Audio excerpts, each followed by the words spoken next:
Hi readers! So before we start the show, I have a quick ask. Will you pretty please rate and review the show if you like it? I mean, if you don't like it, well, that's your choice. But if you do like it, rating and reviewing helps other people find the show. So if you take a few seconds and hit those 5 stars, that helps. And if you take a minute to write something nice about the show, that will help even more. So thank you in advance. And alrighty, now on to the episode.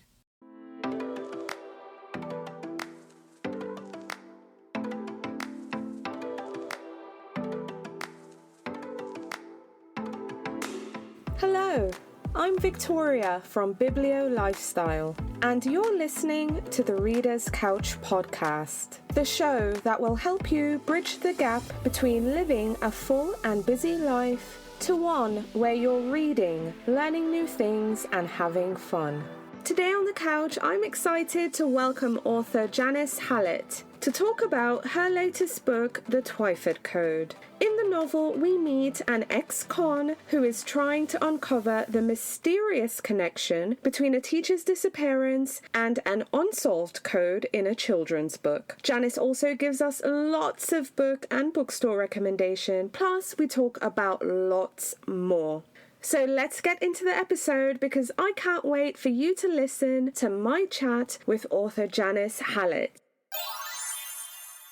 A book that you should add to your reading list that's perfect for discussions and book clubs is Small World by Laura Zigman. In Small World, we meet 2 adult sisters who move in with each other in hopes of getting closer. But despite living under the same roof, they have a hard time communicating or talking about their past. But over time, they reckon with the neglect from their mother, the childhood death of their middle sister who was differently abled, plus their own troubled relationship. Small World by Laura Zigman is published by Eco Books, and it's available for purchase now at bookstores everywhere. So add Small World by Laura Zigman to your reading list. The push and pull between sisters was so palpable, and the story felt incredibly honest and real. So be sure to add Small World by Laura Zigman to your reading list, or recommend it for your book club. It's a story about sisters and family you won't want to miss. Hi readers, welcome again to the Reader's Couch. I'm your host, Victoria Wood, and here on the couch with me is Janice Hallett. She's a former magazine editor, award-winning journalist, communications writer, playwright, and screenwriter. But I'm finally happy she's turned her attention to novels, because she's here on the couch with me to talk about her latest book, The Twyford Code. Please welcome to the couch, Janice Hallett. Hey, Janice. Hello, Victoria, and hello, readers. I'm delighted to be here. Yay! I'm super excited to have you here. And how are you feeling, though? I mean, this is your second novel. It's out here now in the States. Folks can read a copy if they want to. Just go straight to the bookshop or library. How are you feeling as a writer? I'm feeling absolutely on top of the world. It's amazing to think that so many people around the world, not just in the US or the UK or English-speaking people, they can read my words and my book that I sat in my little room writing, not thinking anyone would ever read it.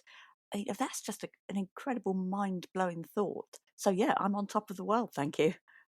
Yay, I love to hear it. Well, I want readers to hear it straight from you before we break things down. Tell us about your novel, The Twyford Code, and what can readers expect going in? The Twyford Code, right. The Twyford Code, I would say it's a thrilling adventure tale and a crime mystery. And it's told to us by Stephen Smith. Smithy Smith is the lead character. Now, he's a former prisoner, and he's investigating what happened to his teacher, Miss Isles, who disappeared on a school trip back in 1983. Now, all Steve remembers from that time is that afterwards, after this trauma that he barely remembers, he fell in with a bad crowd, and well, he ended up in prison for a long time. He's now in his 50s, so he's spent at least the last 10 years in prison. And he's now released, but he's going straight, so he doesn't have any friends, and he's kind of on his own. in the world, but his probation officer has suggested he goes back to look at this moment of trauma, to investigate it, to keep him busy while he's not working, and to find out, to put it to rest once and for all. So he goes back to his early life, to his school life, to his old school friends, to find out what they remember of that trip and this teacher, Miss Isles. Now, I should say that Steve is not your ordinary character, because although he's telling us about his investigation, he can't read or write. So the only way he can do that is record his voice. And what we're reading is a transcription of audio files that he's recorded on his phone as he interviewed his old school friends and went back to the place that he used to live to find out what happened. So Smithy is quite a slippery character, and he discovers that his teacher was not too dissimilar. I mean, she disappeared just after she became sort of convinced, I won't say obsessed, I'll say convinced, that there were hidden codes hidden in the work of a much maligned children's author called Edith Twyford. So Steve sets off to not only look into what happened to Miss Isles, but to find out if there was any truth in the Twyford Code. And that's probably about all I can say before you actually read the book yourself. Yes, absolutely. And we don't want to spoil it for readers. I think, honestly, this was a great literary mystery slash thriller. I love the attempts of Smithy to see whether this is leading to something worthwhile or if it's a red herring. And the fact that he's recording all this audio and we're reading the transcripts, I love that experience as a reader. But I'm really curious, how did you come up with the concept or the idea for this novel? Specifically, I'm really interested in the idea of a children's author having code in her books, and now this ex-con is now trying to unravel things. Where did the concept for this novel come from? I think it comes from the fact that I read a lot of Enid Blyton as a child, and she's now Mm. now much maligned, rather like Edith Twyford in the book. And I suppose my first thought when I wanted to pay homage to her in a book was, could I impose codes on her books and pretend there were codes there? But I started to reread a couple of them, and really it couldn't be done. So I thought, I'm going to have a lot more freedom if I make up this author. But she's still very Enid Blyton-esque, very inspired by that particular author. So she's been a big inspiration. And of course, it's the love of books and reading, which for me, it's been a huge part of my life ever since I started to read, ever since I learned how to. I've been reading, and I've gained so much from books, but at the same time, it's played on my mind the people who don't have that, people who don't have literacy, um, which is why I think I'm exploring that through Steve. He's someone almost the opposite of myself, who's never had books to educate and inform him, or to expand his horizons, or to enthrall him, or fuel his imagination. And yet he's got by. He's found other ways to survive, emotionally and psychologically and physically in the world, as someone who can't read or write. So all of that mixed up together, this I mean, to say the Twyford Code is a book about books or a book about reading wouldn't be so far from the truth. I agree. I couldn't agree with you more. And I found Smithy quite an interesting character just for the reasons you laid out. He can't read, he can't write, and folks like that still exist in our society across the Mhm. world. So, kind of giving voice to that was very interesting to me. Exploring that through Smithy was quite interesting. Another character I'm curious about, though, is Miss Isles. What was the inspiration for Miss Isles? Because now I'm gathering that Edith Twyford is more like Enid Blyton, Mhm. but where did the character of Miss Isles come from, and what was your inspiration for her? Oh, Miss Isles. Now, Miss Isles is probably a mixture of every English teacher and probably every drama teacher I've ever had, all rolled into one, or certainly all the positive aspects of them. And she, although she taught remedial English to a small group of children, she had a big impact on their lives. Throughout their lives, and not least the fact that she disappeared, but even before then, they would look up to her and looked forward to their classes. So yeah, Miss Isles is the teacher that you still hold in your heart, even though it's many years later. That's who she is. Absolutely. Love to hear it. Well, readers, I really hope you give this novel a go because I think it's just so good. It's complicated, it's twisty, but also you wrote the appeal before the Twyford Code. So I know we're here to talk about the Twyford Code, but could you just share really quickly with our listeners your previous books? Yes, the Which, by the way, the American paperback cover and now the Twyford Code's hardback cover, they're kind of matchy. And I know readers pay attention to that. So I'd love for you to share about the appeal. They do match, don't they? They're absolutely gorgeous. And I have them in front of me on the desk as you speak. So, yeah, they're a great sight. Now, the appeal is about, well, first of all, I'll say that the appeal is written in the form of emails and texts. It's WhatsApp messages and longer emails that fly between characters as the action happens off stage, so to speak. And that's quite a fitting word to use because central to the appeal is a local small town amateur drama group where all of these characters are members.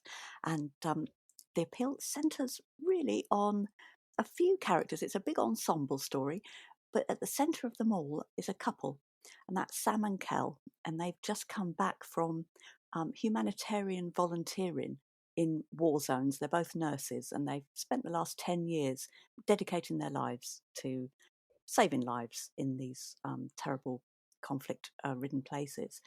But they're forced, for reasons we'll find out later on in the book, to come back to England, and they have to settle it back into small town life after these experiences.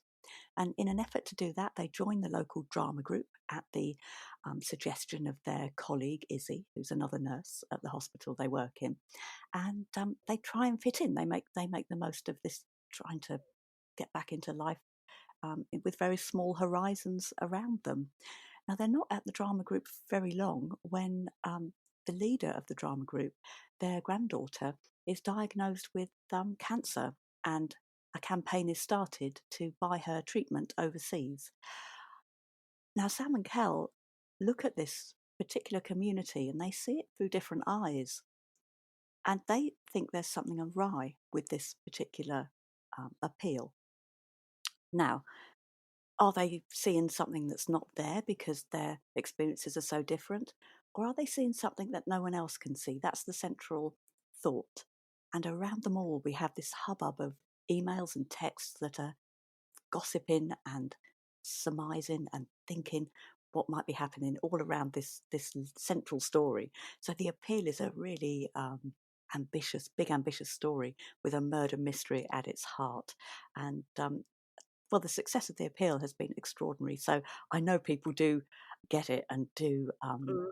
absolutely take it to their hearts. So I mean, I hope if you read the appeal, having heard me talk about it, I hope you enjoy it and you're as enthralled by it as I was while I was writing it, and as a lot of readers have been since. Absolutely. I loved the appeal. And now here we are with the Twyford Code. So, two excellent books for readers, especially if you're looking for something mysterious, murder mystery, mysteries, thrilling, novel, suspense. I really enjoyed these two books from Janice. But I really want to get into your writing life really quickly to learn more about your process because it seems like you've been a career writer. You've been a magazine editor, you're a journalist, communications writer for numerous organizations, some government as well. Plus, you're a playwright and a screenwriter. So, tell me about the transition to novels. Was this something you've always wanted to do?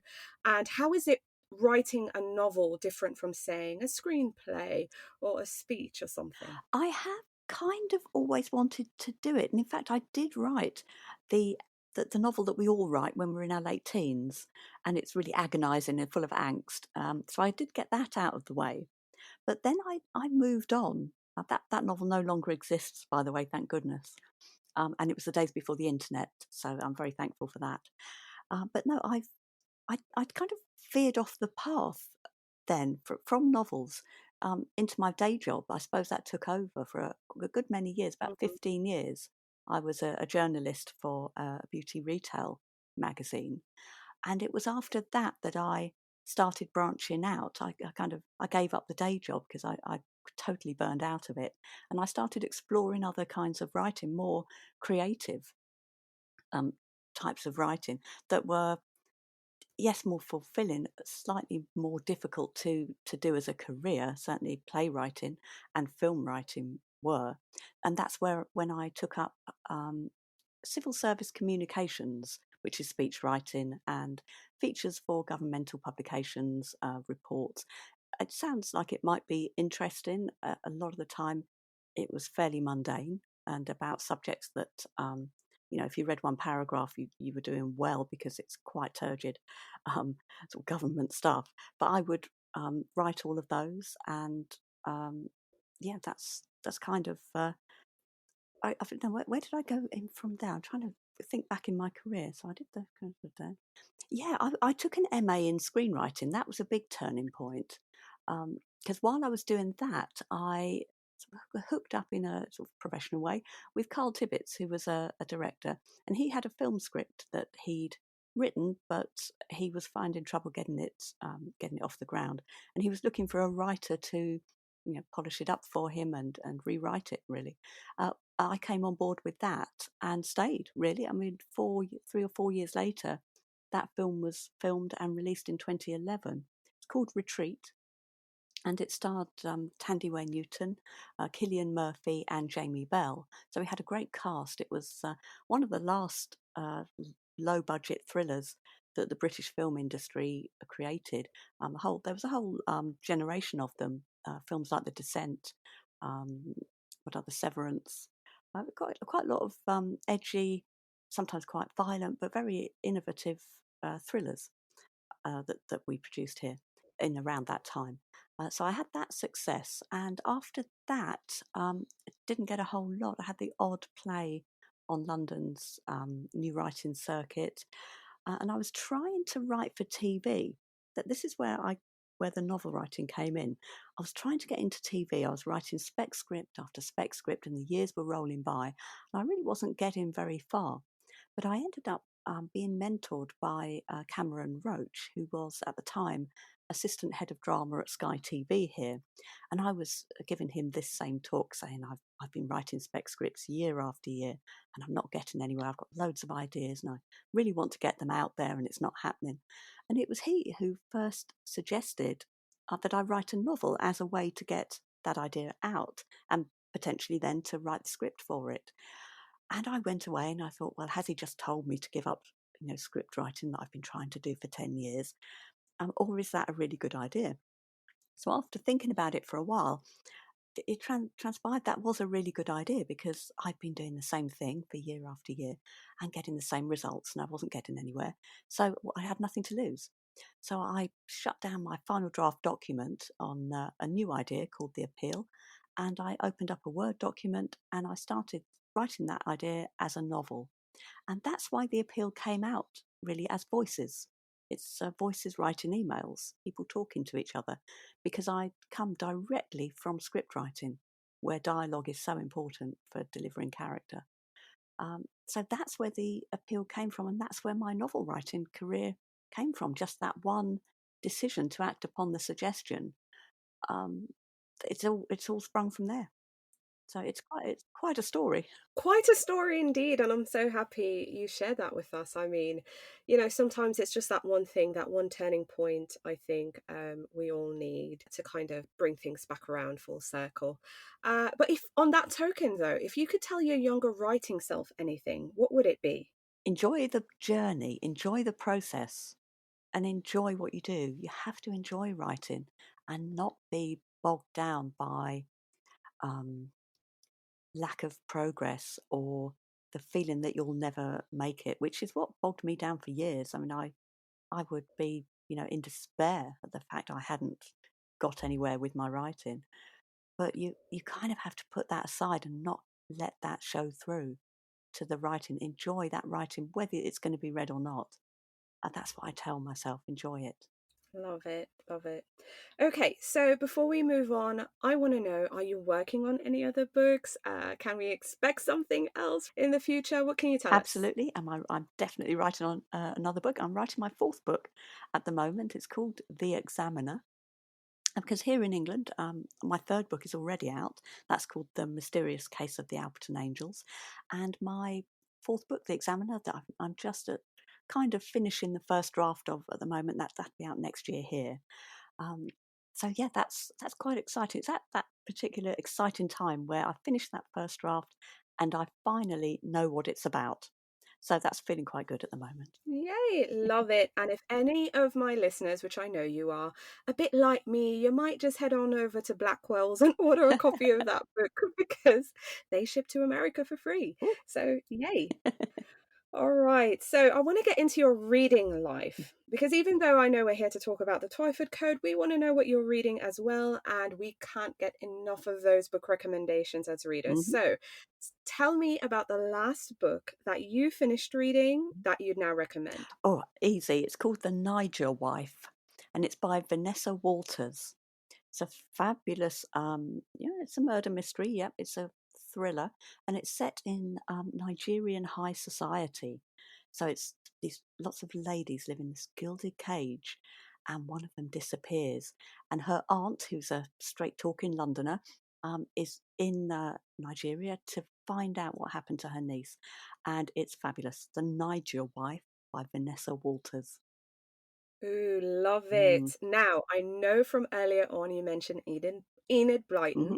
and I love her books as well, grew up on them as well. But tell me about your favorite childhood book. It could be Enid Blyton, but if it's something else, I'd love to hear it too. I would say Charlie and the Chocolate Factory. You'd have to go a long way to beat that. That is such a great story. I just remember because it was gritty, but it was Mhm. also fantastical. It was a really interesting mix. And because I'd read so much Enid Blyton at the time, I'd rarely read about poor children in books because Enid Mhm. Blyton wrote very much about very middle class, upper middle class Yes. families. So to read about Charlie and his family that all lived together in one room was a amazing thing. It's very different. So yeah, Charlie and the Chocolate Factory. I've got a big soft spot for that. Oh, that's awesome. Okay, so the big question I have for all my readers, it's a topic we discuss often, and I know we all have different takes on it. So the big question is, do you reread books? And if you do, what was your last reread? These days, I don't reread many, but I over my life, yes, definitely, and probably my biggest reread author would be Thomas Hardy, and yeah, and of his books, probably Far from the Madding Crowd would be the I knew most I liked reread. you. I knew I liked you. Hardy's my favorite. Really, and mine. There's something about him. I mean, I know he's not a barrel of laughs, but I Mhm. mean, he's a fabulous read, and however bad my day gets, it doesn't get as bad as his character's day ever gets. So, I always feel better having read about them. But no, Thomas Hardy's, I'm a big fan. See, now it's always hard to say, oh, what your favorite book is and whatnot. And my listeners know because I harp on this all the time. I love Rebecca. Rebecca's a novel I love and I revisit. But when folks say, well, what's your favorite author? Again, hard to say, but it's always Hardy. Mm. And what's my favorite fictional character? It's Bathsheba Everdeen. Mm. I love rereading a Hardy. Yeah. So I knew I liked you. And likewise, by the way, absolutely likewise. Likewise, particularly because I'm a huge fan of Victoria Wood, the comedienne, and you have the exact same name. I know, isn't it funny? Yeah. And I'm not funny. I'm not funny. My humor is very, very, very dry. Oh. Um, all right, let's get on. What books are you looking forward to reading in the year ahead? Oh, let's think. Now, there's a couple. One, because I like the author, I'm looking forward to Looking Glass Sound by Katrina Ward. Now, she Mhm. wrote The Last House on Needless Street and Sundial. So she's really dark, but beautiful, beautiful writer. So Looking Glass Sound sounds amazing. Then I'm looking forward to another book because it has the craziest name I've ever heard in my life. It's called You'd Look Better as a Ghost, Oh and my that's by gosh. Joanna Wallace. Oh, Yeah, so I don't. That sounds crazy, and I can't wait to read that as well. I know Katrina Ward. I love her books. You're right, dark but good. Mhm. But this one is new, so I'll be adding that to my to be read list as well. Uh-huh. Sounds good. All right, so in addition to books and authors and just everything in this community, we also love our bookstores. So I would love to hear some of your favorite bookstores. It could be local, something you found on your travels. I just want to share some indie love. My local bookshop, as far as you can say, because my area of London is very residential, so there's no bookshops nearby, so to speak. But my nearest one, Pitt's Hanger Books in Ealing. So big shout out to Pitt's Hanger Books because they're a lovely little shop with a lovely local authors section, and I'm a big fan of Pitt's Hanger. So hello there. Other bookshops I've come across, I love the massive bookshops where you can be completely lost because they're so huge. They're kind of anonymous and you can tuck yourself into a corner and read or examine the shelves. No one wonders why you're looking or why you're there so long because no one's noticed you.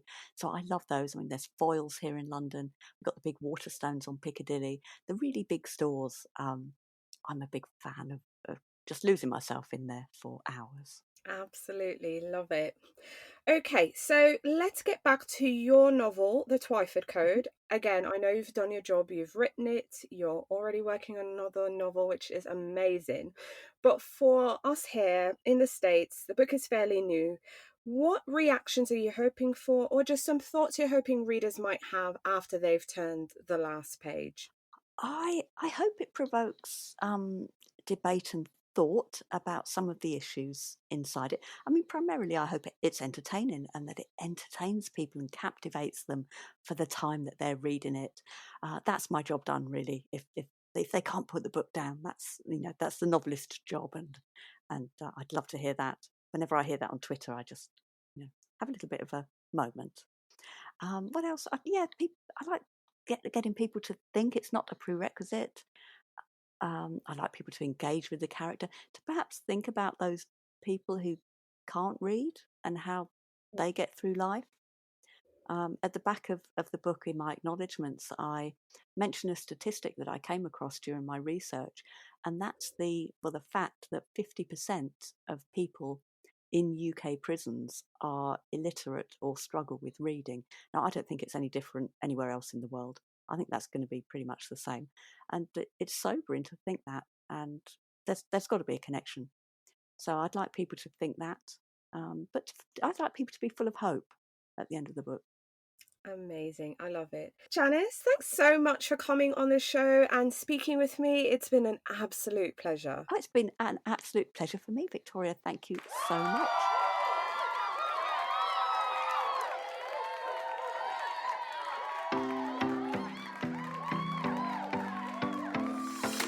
Thank you so much for listening to the Reader's Couch podcast. Please subscribe to the show, share it with a friend, and take a few seconds to leave a rating and review. Until next time, stay lounging, stay reading, and whenever you're in doubt, go straight to your local bookstore or library. Thanks again for listening, and happy reading.